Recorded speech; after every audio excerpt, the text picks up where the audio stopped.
హిమాలయ రాష్ట్రాలను భారీ వర్షాలు వరదలు వణికిస్తున్నాయి. ప్రధాన నదులన్నీ ఉప్పొంగి ప్రవహిస్తుండటంతో పలుచోట్ల కొండ చర్యలు విరిగిపడ్డాయి. దీంతో ఉత్తరాఖండ్లో రోడ్లను మూసేశారు. అలాగే చార్ధామ్ యాత్రను వాయిదా వేస్తున్నట్లు అధికారులు తెలిపారు.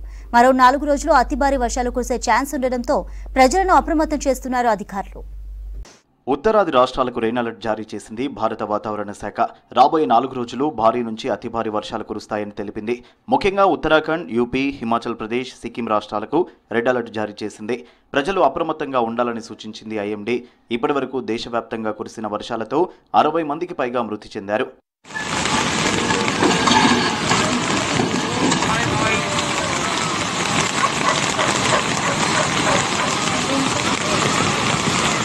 ఉత్తరాఖండ్ను భారీ వర్షాలు వణికిస్తున్నాయి. ప్రధాన నదులన్నీ ఉప్పొంగి ప్రవహిస్తుండటంతో పలుచోట్ల కొండ చర్యలు విరిగిపడ్డాయి. గర్వాల్ ప్రాంతంలో 2 రోజులు అతి భారీ వర్షాలు కురిసే అవకాశం ఉందని తెలిపింది ఐఎండీ. దీంతో చార్ధామ్ యాత్రను వాయిదా వేస్తున్నట్లు అధికారులు ప్రకటించారు. మరోవైపు చమోలి జిల్లాలోని బద్రీనాథ్ నేషనల్ హైవేపై చాలా చోట్ల కొండ చర్యలు విరిగిపడ్డాయి. దీంతో వాహనాల రాకపోకలపై ఆంక్షలు విధించింది ఉత్తరాఖండ్ సర్కార్. కసరా, టిట్వాలా స్టేషన్ల మధ్య లోకల్ రైలు సర్వీసుల్ని రద్దు చేసినట్లు సెంట్రల్ రైల్వే తెలిపింది.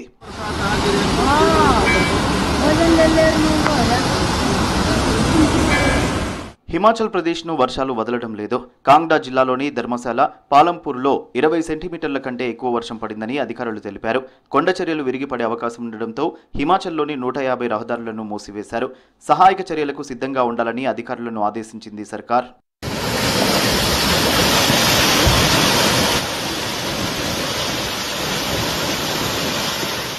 మహారాష్ట్రలోనూ కుండపోత వానలు పడుతున్నాయి. ఠానేలో ఈదురుగాలులతో కూడిన వాన బీభత్సం సృష్టించింది. వర్షం దాటికి పలుచోట్ల లోకల్ రైళ్లను తాత్కాలికంగా రద్దు చేశారు. ఠానేలోని షాపూర్ ప్రాంతంలో 49 మందికి పైగా పర్యాటకులు వరదలో చిక్కుకోగా ఎన్డీఆర్ఎఫ్ రక్షించింది.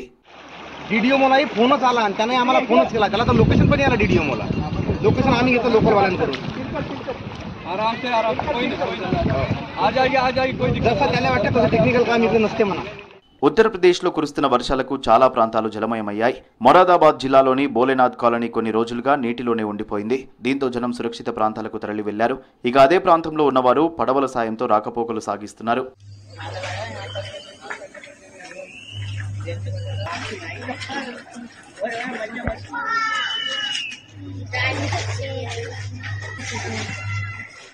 భారీ వర్షాలు వరదలతో అస్సోంలో ఇప్పటివరకు 40 మందికి పైగా ప్రాణాలు కోల్పోయారు.